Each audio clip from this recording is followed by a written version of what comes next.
Good afternoon and welcome to the webinar. I'd like to thank you for joining us for the 5 ways to capture the minds and taste buds of your customers, maximizing USDA foods and local items to increase fruit consumption. My name is Nathan Williams from the School Nutrition Association, and I will be moderating today's webinar. Before we begin, I'd like to go over just a couple of items. This is a 75-minute webinar with time built in for questions. All webinar attendees are in listen-only mode. If you have a question, please type it into the question panel shown on your screen at any time during the webinar. We will do our best to answer all of your questions. Following this webinar, you will be asked to complete a webinar evaluation followed by a short quiz. You will receive 1 CEU for attending today's webinar, and you will be able to print your CEU upon completion of the quiz. The link to the webinar evaluation will be provided at the end of today's webinar and also emailed to you. The School Nutrition Association designates this webinar for 1 hour of continuing education and training in key area 4, communications and marketing, under key topic 4100 communications and 4100 communications and marketing, and subtopic 4120 program promotion. We also have a few handouts for you to download. Please locate the handout panel on your control panel. There you will be able to download the handout, Blueberry Kids Activity Sheet, Blueberry Parent Take-Home Sheet, Blueberry School Food Service Letter, and also a PDF of today's slides. Please also check this pane at the end of the webinar, as the link to the quiz will be uploaded to this section after the question and answers. At the conclusion of today's webinar, participants should be able to identify at least 2 strategies to make the most out of your USDA entitlement dollars, summarize at least 3 ways schools have used social media successfully to engage their customers around healthy eating, and list at least 3 school resources designed to raise awareness of the health benefits of blueberries to staff, students, and families. And we'd like to take a quick moment to recognize the sponsor of today's webinar. This webinar was made possible by the generous support of the U.S. Highbush Blueberry Council, USHBC. USHBC is a national promotion and research organization located in Folsom, California. They represent growers of blueberries in 38 states and importers as well. Export market development is an important aspect of their organization, and they have been conducting activities abroad for decades. USHBC headquarters staff contract with in-country representatives in several countries, including China, India, Japan, and Taiwan. We thank the Blueberry Council for sponsoring this webinar today and helping us bring you our wonderful speakers. Joining us today, we have Dayle Hayes, the social media guru and School Meals That Rock, and Chef Kevin Frank, the District Chef, Office of School Nutrition for Detroit Public School Community District. And now I'm going to turn it over to Dayle Hayes to get the webinar started. Thank you so much, Nathan. We're so glad to be here with you today. And this is just a slide with my affiliations. I probably know many of the people on this call through School Meals That Rock. I am, in addition, a consultant to a number of commodity boards, companies, agencies, and organizations, and you can see them listed there. It has really been my pleasure to work with the U.S. Highbush Blueberry Council on this webinar. I have learned so much about what people are doing with blueberries and other USDA fruit items, and we're so excited to share that with you today. Next slide, please. It's a real honor for me to work with Kevin Frank. We actually know each other from the Culinary Institute of America's Healthy Kids Collaborative. We've been at several meetings together, and I really gained a great appreciation for what Chef Kevin Frank does in the Detroit, Michigan Public School Community District. And since Michigan is a very big producer of blueberries, both of us are excited to have the opportunity to talk to you about these little blue dynamic fruits today. Next slide, please. The title of today's webinar really says it all. We're going to talk about 5 ways to capture both the minds and the taste buds of your customers.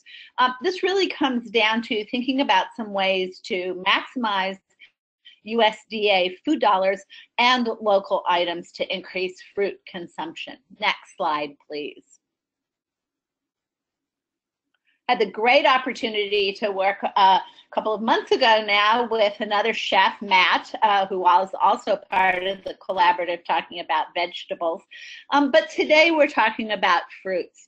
This quote came from a meeting that Chef Matt and Chef Kevin, who you'll hear from today, and I were all out in December at the Culinary Institute of America. The director of that institute kept talking about the fact that in schools, we need to make sure that our focus on healthy choices is also the delicious choice. And this salad just says it all in terms of being both healthy with eating practically all the colors of the rainbow there, but obviously with a great deal of care taken to make it appealing both visually and I'm sure it tastes delicious as well. Next slide, please. Another member of the CIA Healthy Kids Collaborative is Bertrand Weber, who is the director of culinary services, culinary and wellness services at Minneapolis Public Schools. And one of his favorite quotes is that if the food respects the child respects the food. And Minneapolis Public Schools, like Detroit Public Schools that you're going to hear about today, is really focused on making foods visually appealing and making sure they taste delicious, as well as meeting all of the guidelines that we need to think about in terms of health and nutrition. Next slide, please. So, before we get into the specifics of the strategies revolving around fruit, we want to talk just a bit about who is Gen Z. Next slide, please. And why is everybody talking about Gen Z so much? Well, I think the answer is obvious in both of these photos because they are one of our primary, if not our primary customers these days. We'll talk about some of the specific demographics in just a minute, but both of these photos are from Marquardt Middle School in Illinois, where I had the pleasure of visiting earlier this year now, with the director, Sandy Voss. And those were the students who I stood with while we got to go in and choose our lunch, as well as their student cooking club. And both these pictures illustrate one of the really important facts about this generation, this Gen Z, who is upper elementary, middle, and into high school these days. They are very diverse students. Next slide, please. So let's talk about what some of the demographics are. First of all, this is a large, very diverse generation and different from its predecessors. So basically in Gen Z, is anyone born after 1995? They're 20 and under. Often I see different years used here, but somewhere 1995 to 1997 with a birth date. They are the largest demographic since baby boomers. Next. And that means that right now in the US, that is a population of 83 million people, which is basically a quarter of our population today. And as I mentioned in the previous slide, this is a very ethnically diverse generation. You can see the breakdown of ethnicities there, but I think the really important point is that having wide ethnic diversity really impacts food choices. It impacts flavors of food, what students have grown up with. Every time I'm having conversations these days about food, it's often coming back to what is the background of these students? What has their experience been? And what are their expectations for their school meals? Next slide, please.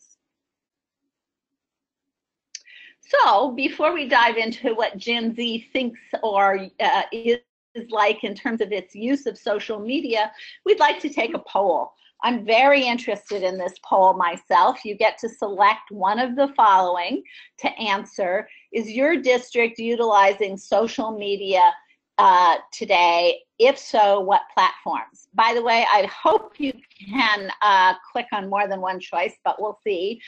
Certainly, if you're not using any social media, you would just highlight E. So right now that poll is in progress. We're getting answers from people. And when you're ready to switch to the results, we can do that. Excellent. As I said, I was very interested in this. I think you're going, many of you are going to be learning something today as we talk about which social media platforms to consider using. First of all, I'm thrilled that it's only 34% who are not using social media.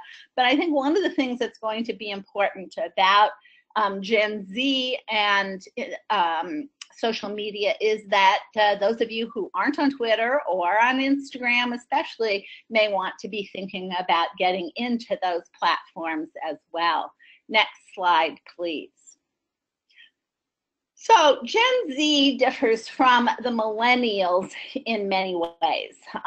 We have Gen Z on the left here, millennials more on the right. And many of your employees are probably millennials, whereas most of your customers come from Gen Z. Gen Z communicates with images as opposed to text. They use Instagram and Twitter. So, as I said, when we were looking at the poll, you may want to think about getting engaged with Instagram and or Twitter.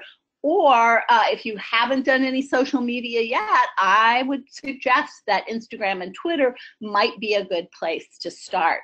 The other thing about Gen Z is that they are very used to being on multiple screens at the same time. If you see a Gen Z, an average of 5 screens, and millennials, an average of 2.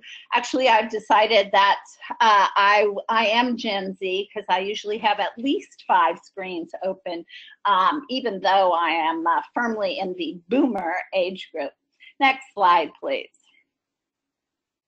So this is a generation that uses social media extensively. They prefer images, which is why platforms like Instagram and Twitter that are more focused on images are something that they're interested in.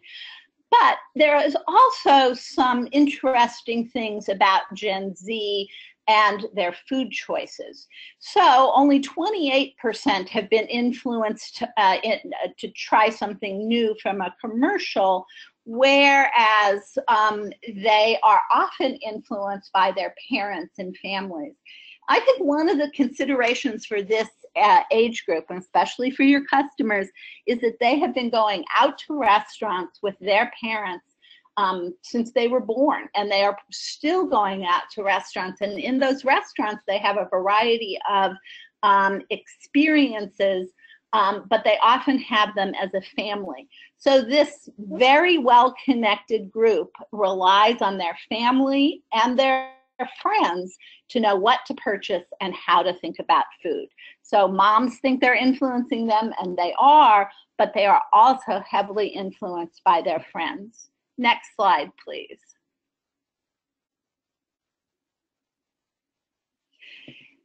We all know that in terms of school food programs, we are in a word of mouth business. How people talk about and think about our programs, what they share with their friends and neighbors are incredibly important.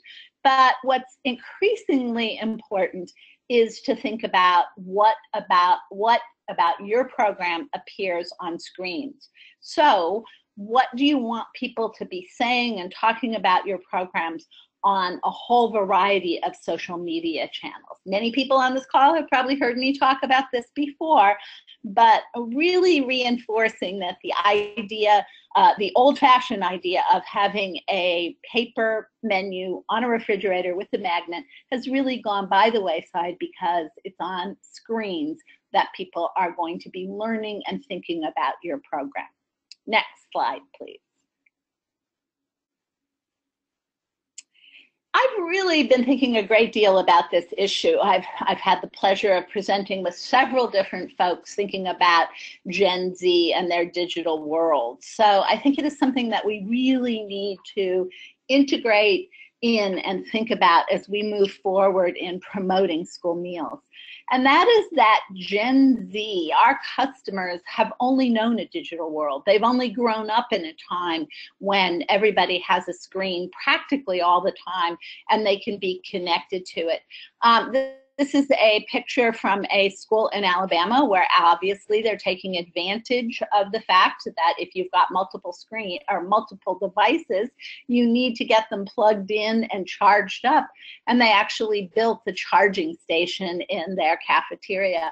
I also saw this recently in Orlando, Florida, where they had high top seats and ways for high school students to plug their devices in during lunch. Look around you at any restaurant or any airport or any place like that, and what you see again is people on their screens charging their devices. So these digital natives, our customers, they've only grown up in a digital world. They sort of have this micro-tasking, looking at things in little bits, and sort of a continuous partial attention. We won't argue now whether that's good or bad. It just is. And for these students, they don't always see a lot of difference between the digital and physical world. And obviously, virtual reality is bringing that even more to the front. But they also distrust traditional marketing and ads. And what they really want to do is be engaged some way in their food, in their lives. And just as a side note, they do prefer to be called people rather than consumers. So I think what this all brings to the forefront is that we have to think about communicating with our customers, with our students, in new ways to generate their interest. Next slide, please. Gen Z is constantly connected. I think one of the things that's most important on the left-hand picture here is that these examples of digital natives are actually from a high school that celebrated recently on February 10th, hashtag No One Eats Alone Day.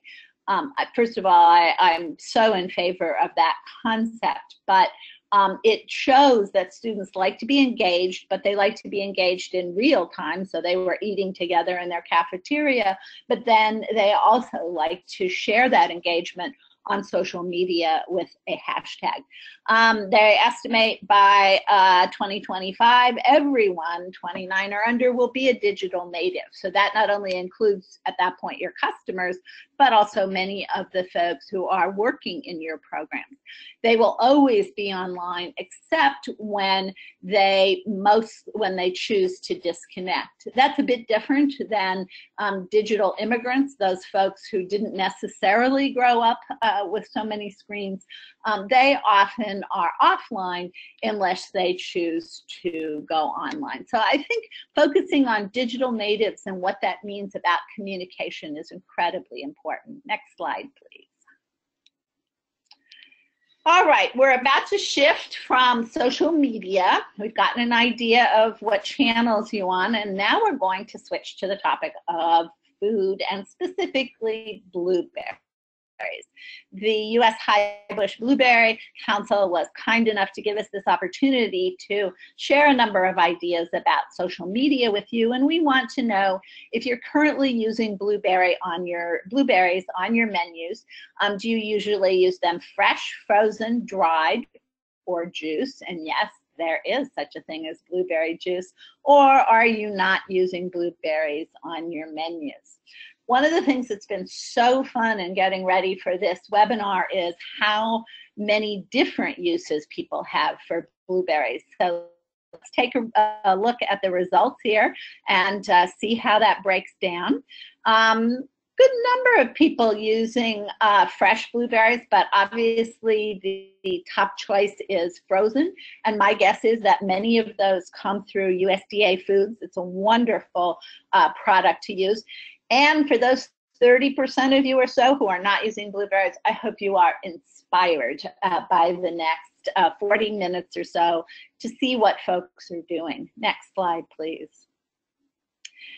I love my job. I love the opportunity to work with different commodity groups like US High-Bush Blueberries to get inspired. And how do I get inspired? I get inspired by all of you. When I put out a call and say, show me how you're using blueberries, it's amazing.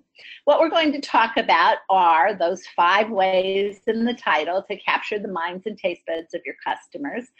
We're going to talk about maximizing the engagement of students, maximizing procurement dollars, maximizing culinary customization. And those 3 topics are all in the lap, or should I say in the tray, of Chef Kevin Frank, who's got some really wonderful stories to share out of Detroit, Michigan.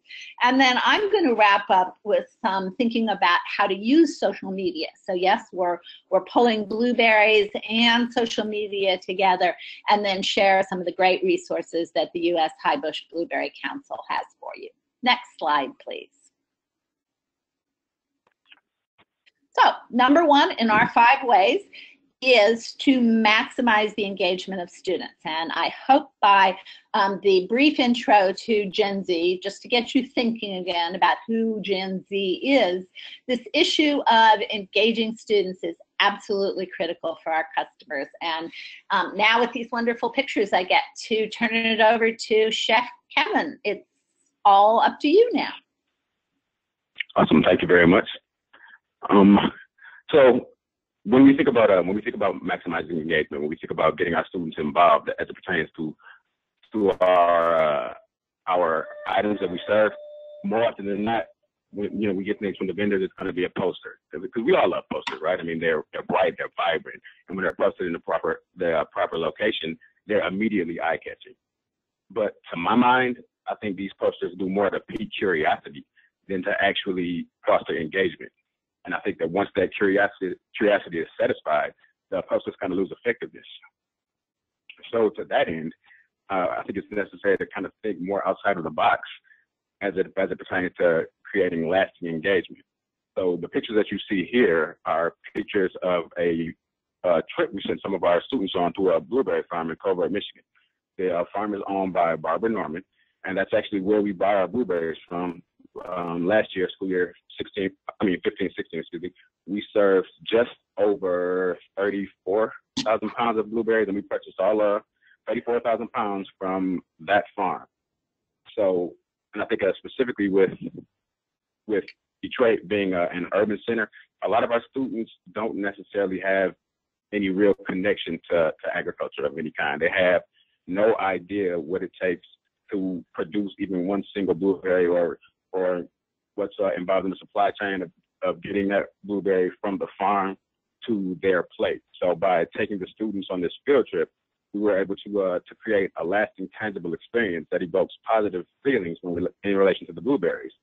So when the students saw the blueberries on the menu the next month, or even the next year, they remembered that field trip. They remembered those feelings, and they were more apt to try it themselves and to influence their peers to do so as well. Our next slide, please. On to tray excitement. So we here in Detroit Public Schools, Detroit Public Schools Community District, because we had our name changed, we're fortunate to have lots of partnerships with our community. One of which is with Food Corps, which we have through the Detroit School Garden Collaborative. The Detroit School Garden Collaborative is an urban gardening initiative that we started as a partnership between the science department and the Office of School Nutrition. The DSGC, or the Detroit School Garden Collaborative, assists in maximizing engagement by providing classroom sessions centered around agricultural and nutritional education. Through our involvement with Food Corps, we're able to make sure that a lot of the classroom sessions revolve around what we call our Michigan Item of the Month, because we serve we're fortunate enough to be in a state that has a booming agriculture industry. So we serve at least one Michigan item every month, with the exception of December and January, because of the fact that everything is pretty much frozen up here during those times. But the sessions are invaluable because the students are able to learn, for example, about asparagus in the classroom sessions, and then literally on the same day they go from the classroom to the lunchroom and they eat the asparagus that they learned about. So that's just another way that we like to maximize engagement as it pertains to using our our partnerships. Next slide, please. Menu fatigue. So sustaining curiosity, I mean, you have to mix it up because menu fatigue is a real thing. And being the chef, this is where I have the most opportunity to influence engagement. Menu fatigue is a huge issue as it pertains to local produce because, I mean, how many different ways can you menu produce, right? It's either going to be fresh or frozen. And students can only stand fresh blueberries or parfaits for so long until they become bored with them. So to fight menu fatigue, I try to menu blueberries and honestly all of our produce in, various different ways.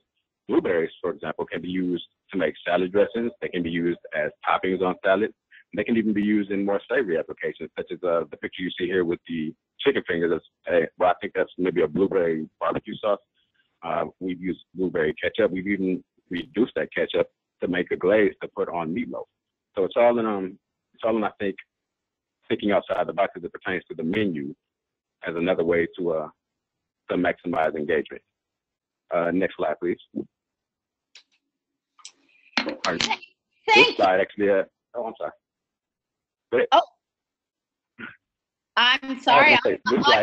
I'm jumping in, Kevin, and sorry for talking over you. I just got so excited about what you were saying. I wanted to reinforce a couple of points.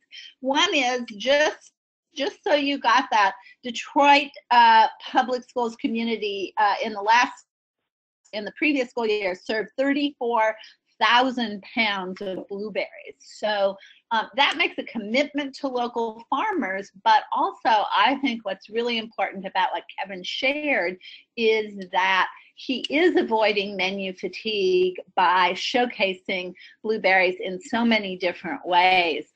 These are actually just 3 examples of what another state, Bartow County Schools in Georgia, is doing to promote local blueberries and blueberry juice. So those of you who haven't thought of blueberry juice before, here it is. Georgia is also a state that grows a lot of blueberries, slightly different season than up in Michigan, but you can see here that they've used blueberries as a garnish. So on the fruit on the top left, you see different ways that that blue color can really make some other fruits pop. Again, a way to get around that fatigue, especially with examples there as you see them of canned fruits. And then the lunch that you see served here actually has 100% blueberry juice as a serving of fruit available to go along with this beautiful grab-and-go salad. Regenerate is a local blueberry juice from Georgia. It has all the powerful antioxidant effects or benefits that blueberries do. This particular brand is never from concentrate. It has no added sugar, and it's just that wonderful taste of the blueberries, and has been extremely popular with children in Bartow County. You can see their staff there with the locally produced juice. And in Georgia, they have, like the program that Chef Kevin mentioned in Michigan, they have a Georgia Grown program as well, so that they're able to showcase local products, not just with fresh blueberries, but also with the juice as a value-added product. So I think it's really exciting to take a look around and see what other folks are doing in terms of getting blueberries onto the menu. Next slide, please. Next, we want to move in terms of talking about procurement dollars. And I think Chef Kevin has an important perspective to share with you that may be different than the one that you use. So let's talk a little bit more about how they were able to afford to get those 34,000 pounds of local blueberries. Okay, so our procurement strategy, like Dayle said, maybe a little bit different than others. We, like I said, we have the privilege of being located in a state that has a robust agricultural industry, and that, in combination with the fact that we are a heat and serve district, we do very, very little scratch cooking, virtually no raw meat at all. we found that it's more cost effective for us to divert our entitlement dollars mainly to our center of the plate items or our protein items. By doing that, because that's generally going to be the most expensive part of the plate. So by doing that, we're able to bring the cost of the center of the plate item down, and we can then redivert those savings into the purchase of more fresh, locally sourced produce. As we know, local produce is oftentimes more expensive than processed fruit. So the savings generated by the commodity divergence can go a long way toward mitigating that increased cost for the local produce. And then, of course, I have to, I'd be remiss and probably fired if I didn't mention the lovely lady that you see here in the picture. That's our executive director, Betty Wiggins, who's, in all honesty, she's primarily responsible for us even getting blueberries on the menu. It's because of her commitment to serving fresh local produce and to giving back to Michigan's economy that we even found out that there was a blueberry farm as close to us as a farm is. It's honestly only maybe 100, 150 miles away from DPS. So kudos to Betty, who, by the way, will be receiving the School Nutrition Hero Award at LAC, and as well as being a Director of the Year nominee by Food Service Director Magazine and a Gold Plate Award nominee and Silver Plate Award winner for this year. She's an amazing woman, and I'm sure that a lot of you on this webinar know who she is. Next slide, please. Okay, so the picture that we see here is it's really one of Betty's projects of passion. That's Drew Farms. It's a 5-acre farm that produces roughly 6,000 pounds of produce yearly, which is split between our school lunches. That's actually the backside of one of our schools. It's Charles New Transition Center. Charles New Transition Center is a post-secondary program for students with emotional and cognitive impairments. It's, for lack of a better term, it's like a life skills school.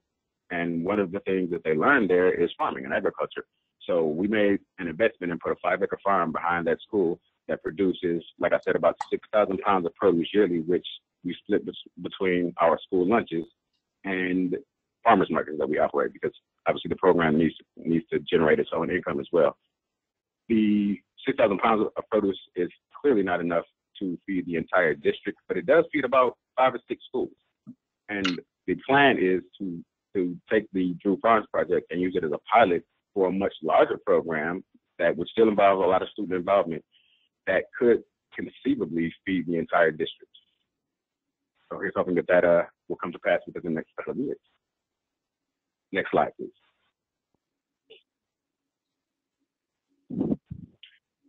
Another I guess fortunate aspect of our partnerships is that we have a great relationship with Michigan State University. For those that don't know, Michigan State University used to be called Michigan Agricultural College. So it's literally a college formed around agriculture.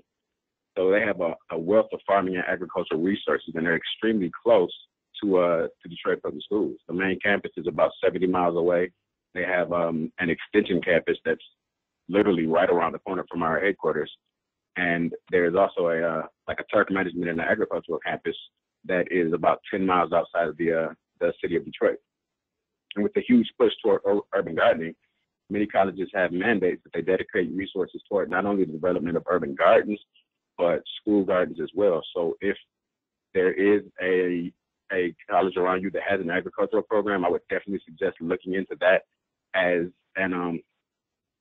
a resource for school gardening, as well as some possible menu development too, because we, like Michigan State, has actually helped us develop a couple of salad dressings. Next slide, please. Now we'll push it back to Dayle Hayes for multiple uses for frozen blueberries from their USDA. Kevin, every time I hear you talk about this, I get excited and I want to come to Detroit and visit that farm. I do think that it's really important to consider that what folks are being able to do in very urban areas is to maximize partnerships. And Kevin really has mentioned several important partnerships here with Food Corps, with Michigan State University, with their farming network partners.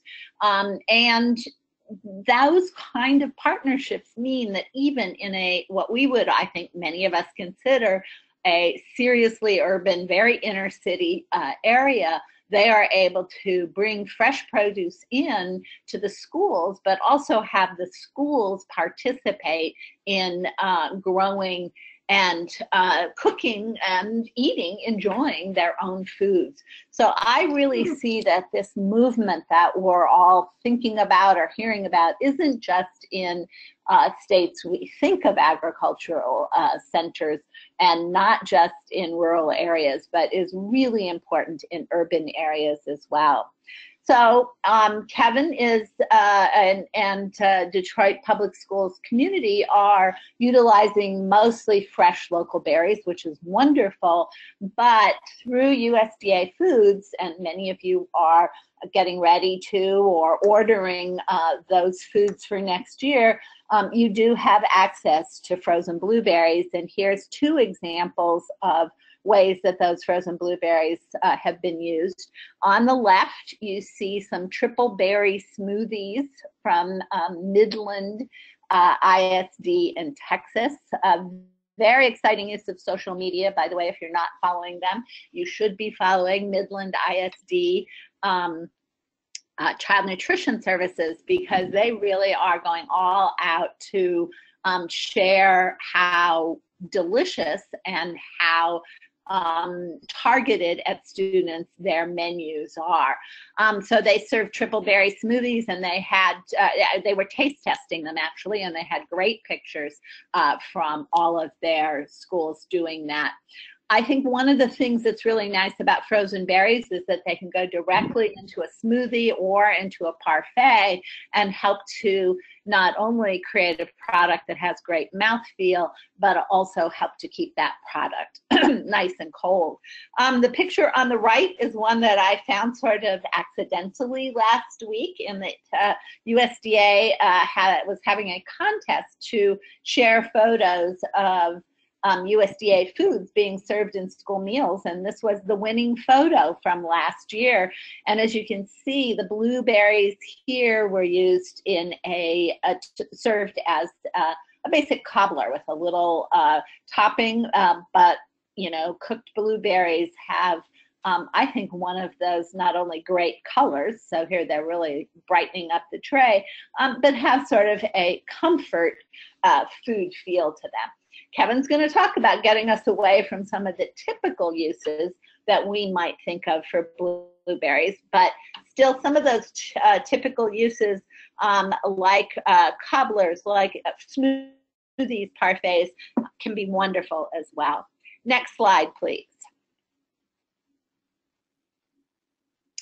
So since Kevin has brought up this very important topic of sourcing food locally, and since I know that's something that USDA Farm to School has really been working on, we're just curious, and this isn't an exact number, but for your district or your school, depending on who you're representing, about what percent of your food budget is being sourced locally?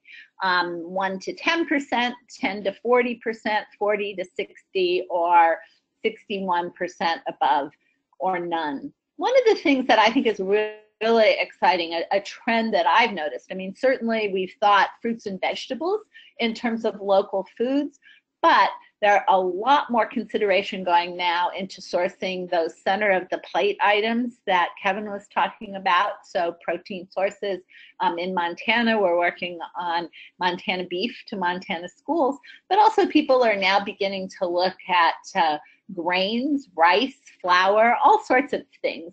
And of course, you all know, although you may not always think about this, your milk is most often a very local product and probably takes 2 days or less to get from a dairy farm to your school nutrition trays. So let's take a look and see what sort of how this poll breaks out for us. Looks Good. I think that looks great, actually, because somewhere around almost 80% of people are sourcing somewhere between 1 to 40%. I totally understand that it's harder to get up into those higher percentage categories, although clearly some people are doing that as well. And for those of you who aren't thinking about sourcing locally or have found some barriers to that, I hope that Kevin's example here has given you some hope. I loved his talk about asparagus and you know, how they can source local Michigan asparagus. And the thing that made me most happy about that was that many of the students, I'm guessing, in Kevin's schools may have never experienced fresh asparagus before. All right, let's move on to strategy number 3, which actually has a lot to do with culinary experiences and how to maximize that. Next slide, please. One of the things that I've loved working with Kevin and with the other chefs involved in the CIA Healthy Kids Collaborative is this thinking about really expanding their culinary horizons. And Kevin has a real challenge sometimes in some of his schools. So Kevin, back to you.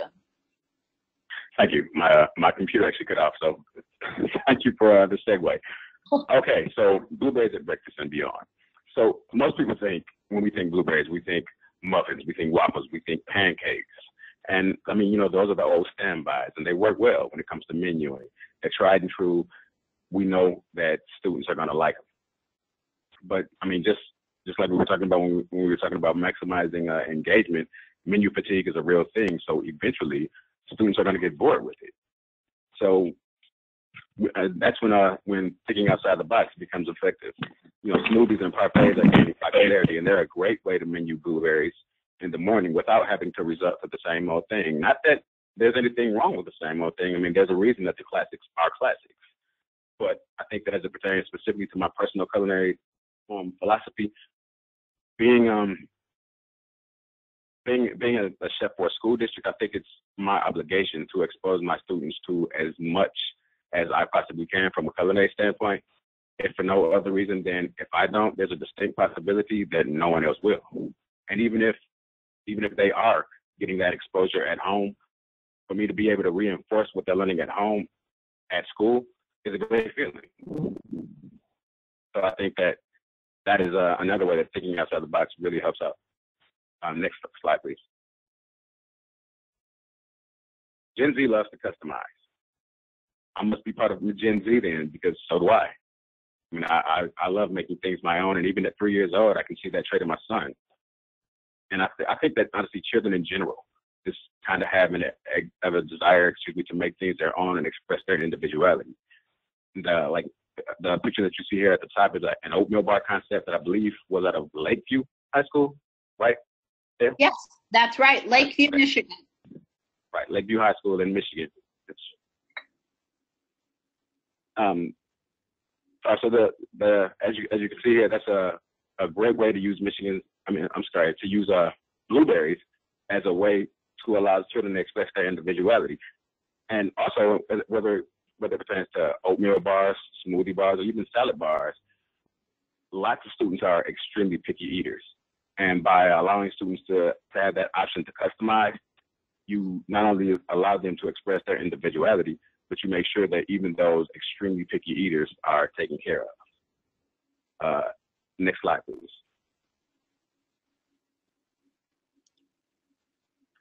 Okay, so this picture is actually a picture from an event at the CIA Greystone that the High Bush Blueberry Council put on that I had the privilege of participating in.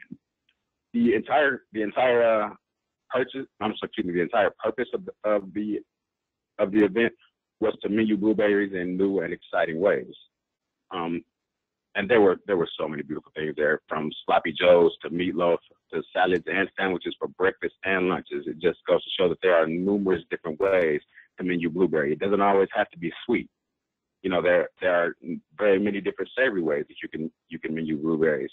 Even as it pertains to salad dressing, you can do a creamy blueberry dressing with a sweeter flavor profile, a blueberry vinaigrette, which could have a sweet or savory profile, or even a blueberry balsamic vinaigrette, which would obviously have a much more decidedly savory profile because of the balsamic vinegar. And I think that that just relates to the philosophy of culinary exposure. By measuring familiar ingredients in unconventional ways, we can expose students to so much more of what the culinary world has to offer. Next slide, please. This one obviously goes back to Dayle. Kevin, I just have the deepest respect and appreciation for how you approach your job as a chef in a school district. Whenever you talk about your responsibility in terms of providing those culinary experiences to students who may not otherwise have them, I mean, to my mind, that really is the ways that school nutrition can change the world, because you are giving them experiences as well as nutritious food that they may not get otherwise. And I have to say, after getting to know you better, I think that your young son is a very lucky young man to be able to have you cooking for him. What we want to emphasize here is just the important role that blueberries can play in eating a rainbow. I think we sort of sometimes glibly say that what we're doing at school is teaching students to eat a rainbow. But as you see here, blueberries are an essential part of that rainbow. I mean, there may be a couple of other foods that are less common, actually, blackberries, or foods that are not perhaps as readily acceptable to children as eggplant and purple cabbage. But if you want to fill in that blue-purple color, I mean, there's nothing that's going to beat blueberries. The picture on top is actually from an academy in New Jersey, where they were showing off blueberry mustaches from a beautiful blueberry smoothie that you can see there. And the salad just below that is from Carrollton City Schools, another district in Georgia that has just done phenomenal things both on social media and in terms of their use of blueberries. So you look at that salad, and what I see is making a rainbow a reality. Next slide, please.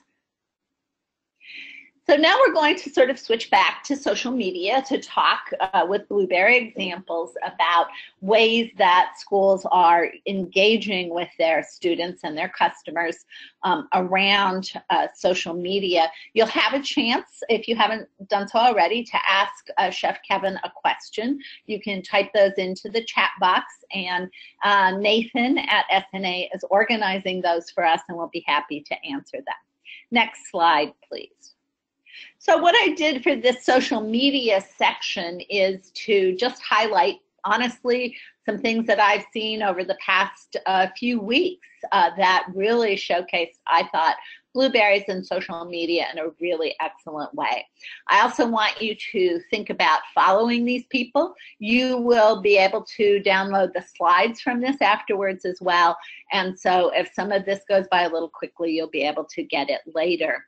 This is from Streaks Cafe. Streaks Cafe is the Twitter account for Harrisonburg High School in Harrisonburg, Virginia. And Patricia, who is the manager in that kitchen, has just done a great job with tweeting out what some of the special things are they're going to offer on the line that day and getting students interested. I could imagine that these parfaits, which include yogurt, granola, as well as blueberries and strawberries, and then just that little sprinkle of chocolate on the top. I mean, that says so much, and that says so much in one image to those students who are so immediately interested and conscious of images. So that's a Twitter example. Next slide, please. Here's another Twitter example. I just love this one, which was just last week sometime, from Dan Eleanor, who is in Jefferson County Public Schools in Kentucky. And this was just a close-up on their mini muffins, mini blueberry muffins for breakfast. Fresh, hot, and tasty. I mean, you know, you can almost imagine popping one of those in your mouth. So again, those visual images, using those to engage with students. And a lot of Twitter is very immediate. And one of the interesting things about Twitter is that that's becoming a way for schools to really communicate with students and parents. Some of the biggest demographics I'm seeing on Twitter are principals and superintendents who are using that as a way to communicate. Even if students don't technically follow your Twitter account, they may check in to see photos like this. Next slide, please. Among the other must-follow districts, I'm going to include another Georgia district, Marietta City Schools. This was obviously from Valentine's Day. I think I've avoided any use of very much so far in this webinar, but I couldn't help include one thing, and their snack of the day. So their fresh fruit and vegetable snack was blueberries, actually a combination of berries, and they used this to tweet out that information. Next slide, please. My only trouble with showcasing these to you is that I want to go on and on about each one, but what I really want you to do is see the variety of ways that people are communicating through social media, and then to get you to follow some of these folks. So those were 3 Twitter examples. I'm now switching over to Instagram. Remember that Gen Z, so your direct customers, are more likely to be using Instagram, these visual mediums, Twitter and Instagram. This is also a way to get to families. So there are plenty of millennials on. And this is from Deer Valley Unified School District in California, and they actually on Instagram shared a recipe of something they had done at school, but in a family size recipe. They didn't make up the recipe themselves. They were using one from Fruit and Vegetables, More Matters, and incorporating a lot of California flavors. I mean, it has avocado and mango, as well as blueberries and chopped walnuts. So again, a beautiful way of eating the rainbow. Next slide, please. San Ysidro, you saw this picture briefly on one of Kevin's slides. This, you know, I see a lot of great meals, great school meals on social media. This one just knocked my socks off, and if anybody follows School Meals That Rock on, probably on any channel, you saw this, but again, they were tasting the rainbow. So you see all the colors of the rainbow there, with the frozen berries on top. They also used a filter, and one of the things that people are used to seeing on Instagram are filters that in this case I think just made it a neon rainbow that made me want to have one of those immediately.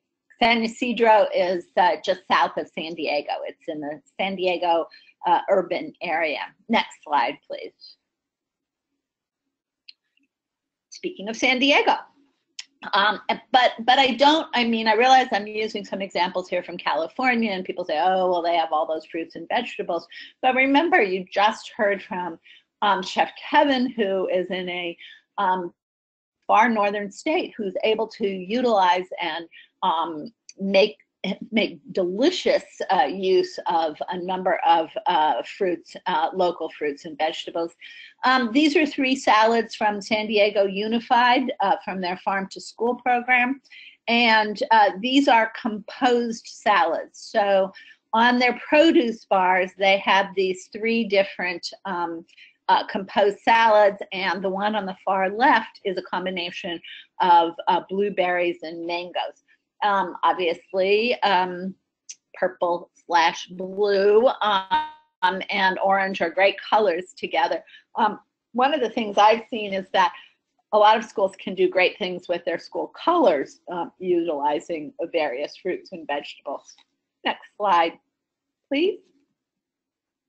Although we were concentrating mostly on Instagram and Twitter, because those are the primary ways to reach our customers, I think absolutely Facebook is still important. Facebook is important to millennials and to Gen X and to baby boomers, and that's how people are getting a lot of information. Excuse me. They're also forming their opinions. So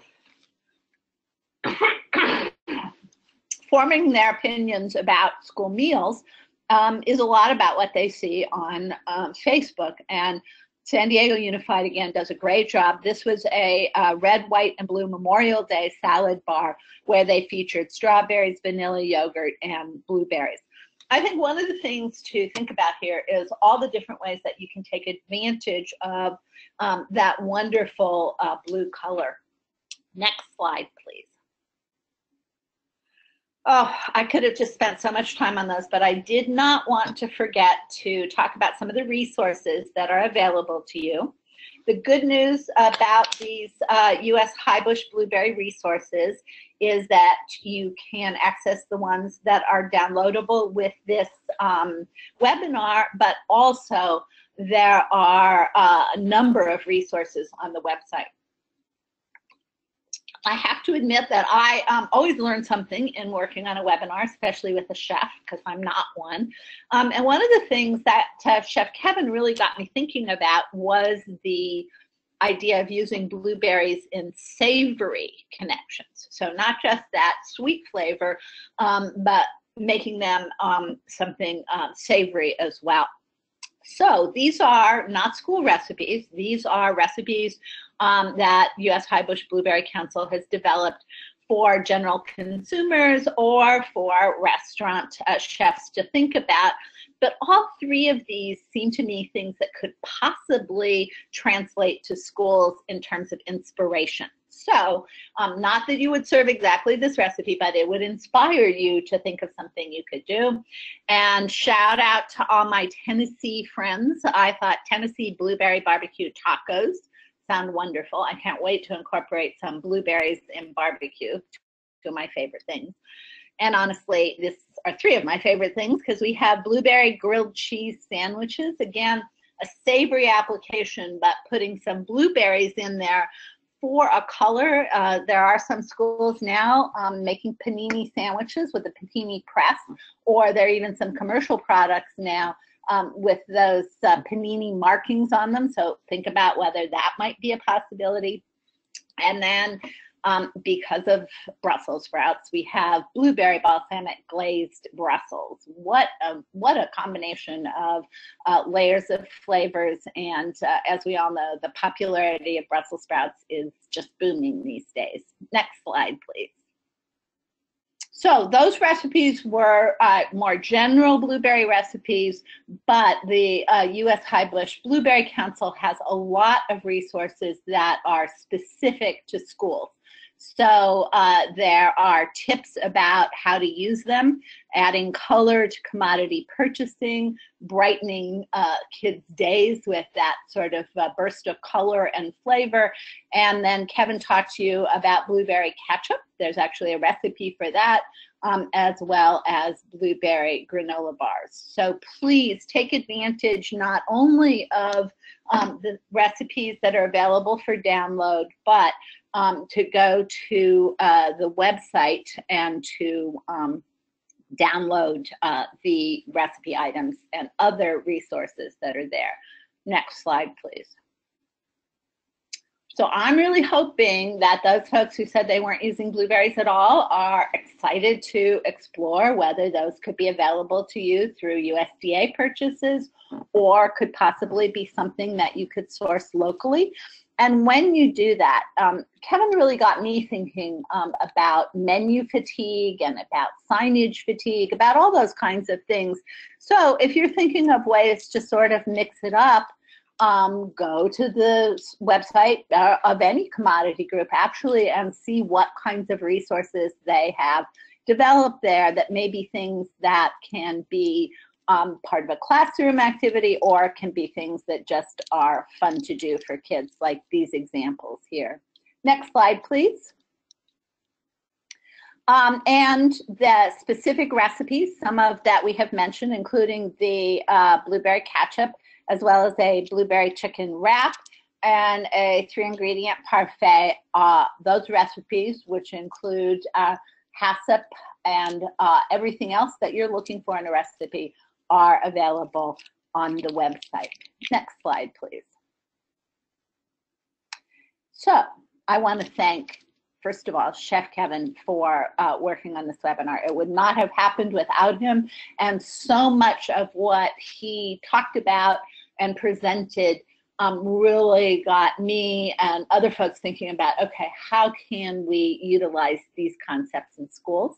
We want to thank the U.S. Highbush Blueberry Council for their support, for having information available. And as you see here, the website is littlebluedynamos.com. And then I have promised not to reveal the identity of Mr. Blueberry here, but there are blueberry costumes out there. And if you want to think of a way to engage younger students especially, you might think about having Mr. Blueberry at your school as well. Somebody just told me yesterday, a director said, you know, we plan these promotions or limited time offers for elementary schools, and then it turns out that the high school kids really want them too. So who knows? There might be a blueberry selfie opportunity in someone's future. So many thanks to the folks at SNA who do a great job of making these Webinar Wednesdays possible.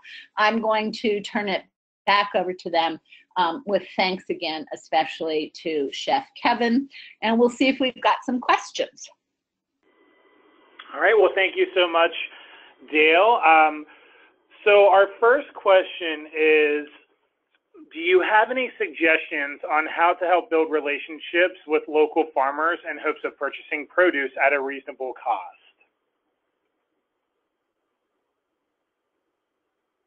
Evan, you want to jump in there from your experience? Yeah, I was actually just about to say, for us, it actually works out better if we go through our distributor.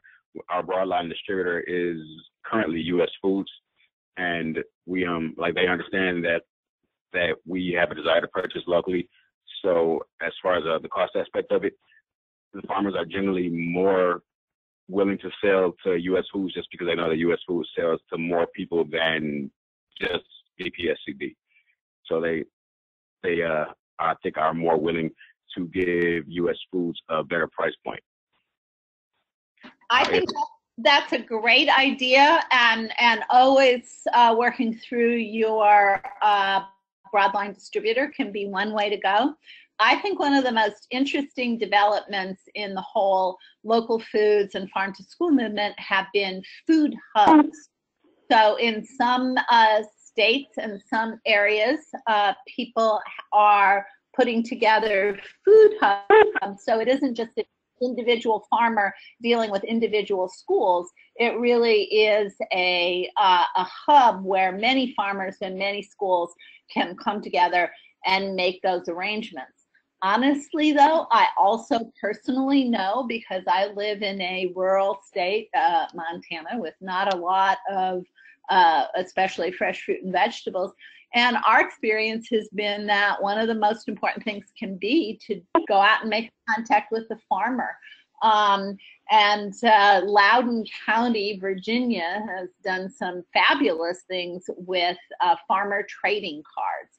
I think there are a whole lot of different ways to create those connections between local foods. So just to highlight those, there are to go through your broadline distributor and see what they're doing these days, because honestly, all of their customers, not just schools, are looking for farm to school. Check and see if there are local food hubs in your area, and if you don't know what a food hub is or you want to find out, starting with your Department of Ag office at the state, or with your child nutrition farm to school coordinator, state lead. That's a great place to start.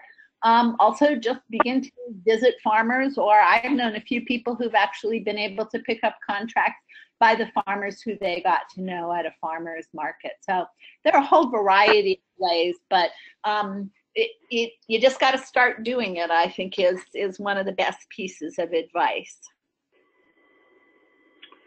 All right, great, thank you. So it looks like the next question might be for Chef Kevin. It looks like we have someone from Michigan, and they were just asking a little bit about the field trip to pick blueberries. And their question is, how were you able to take the kids to pick blueberries when typically the blueberry season is when the kids are out of school, so the summertime?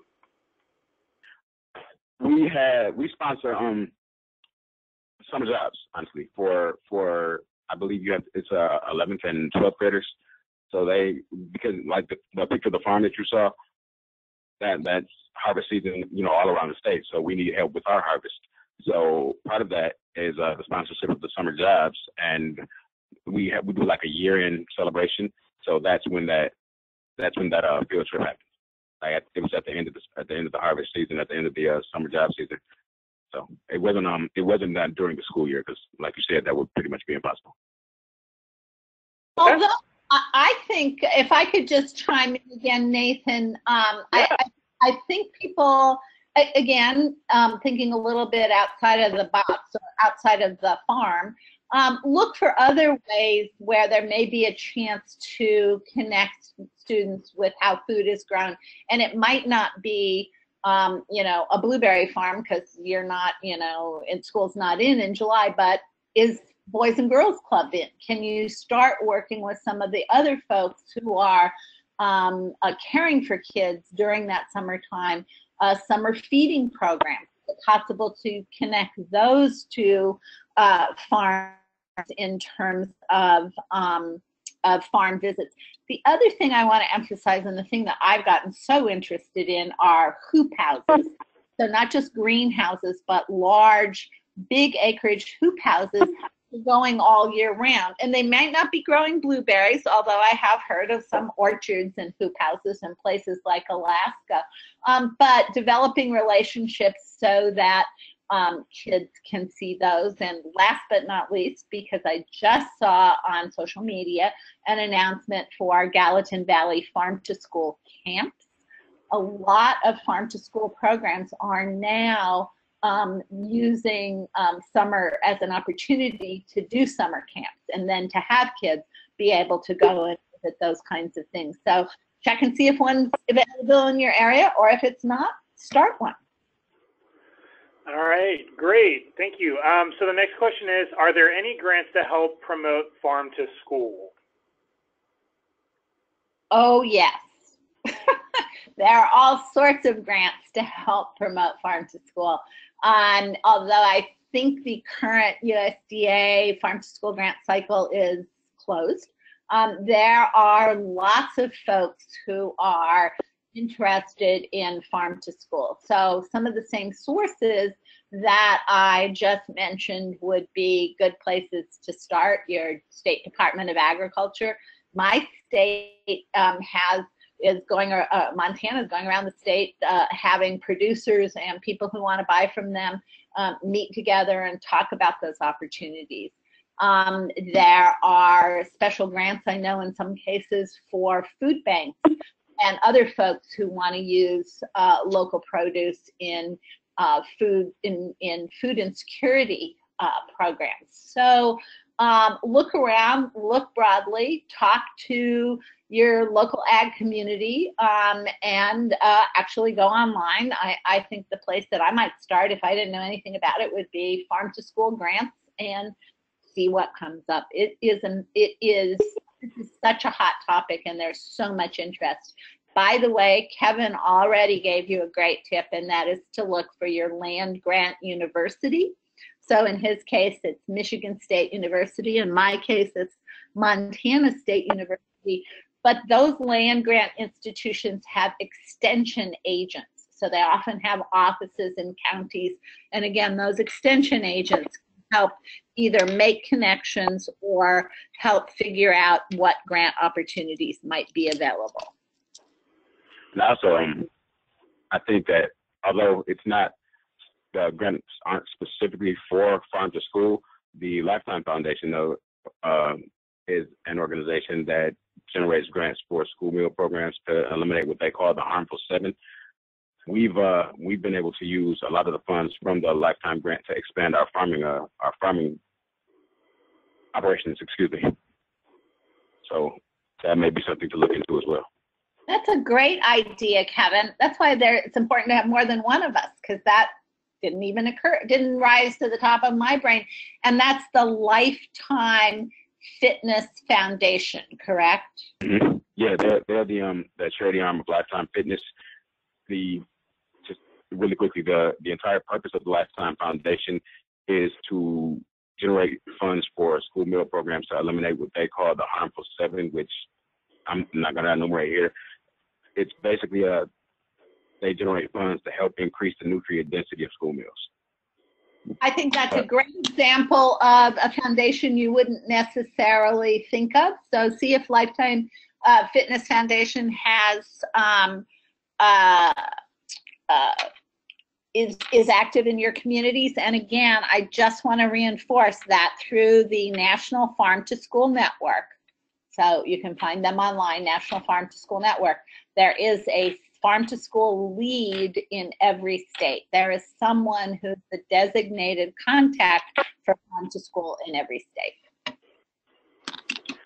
All right, great, thank you. So our next question is a little bit different. It's not referring to a school setting necessarily, but I still think it'll be a really interesting perspective. So the question is, we work at a residential treatment facility with girls ages 12 to 18 years old, and many of them have had eating disorders and have experienced nutritional neglect.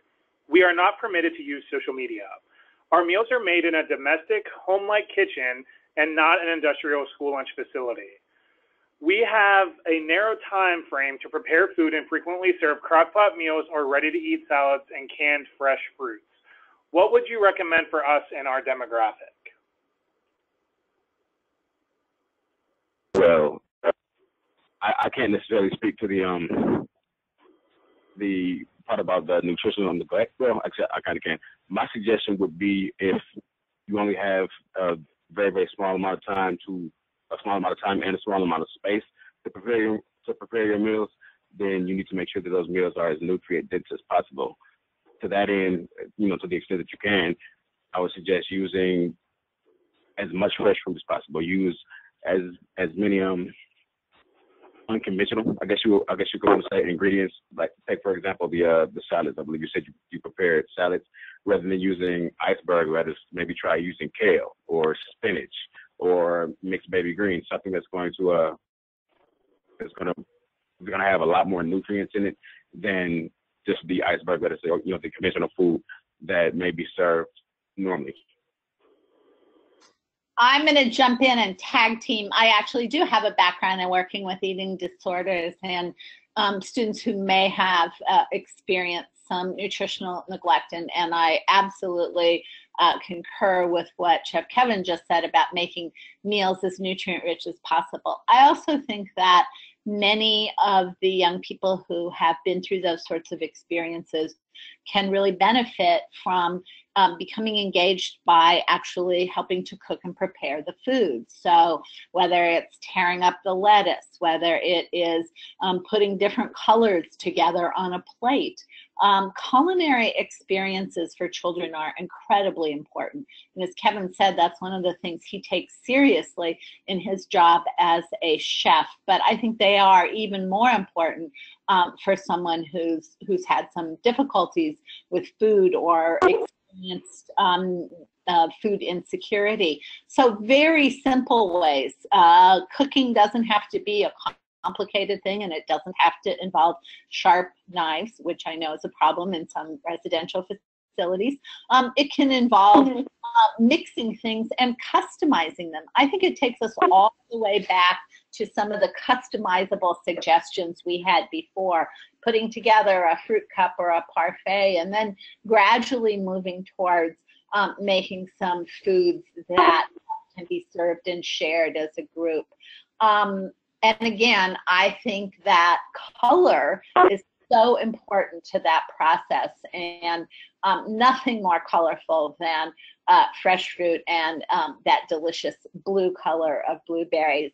I see that we're out of time again, Nathan, so I just want to say thank you again for giving us the opportunity. Please download the resources, and please go and check out the resources on the website.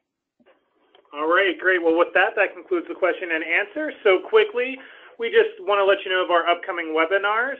Our next webinar is part of our Best of SNIC series, and it's the second of the third webinar, and it's Kellogg's Innovative Solution Session, Clean, Processed, and Natural, oh my, and it will be held on Wednesday, March 8th.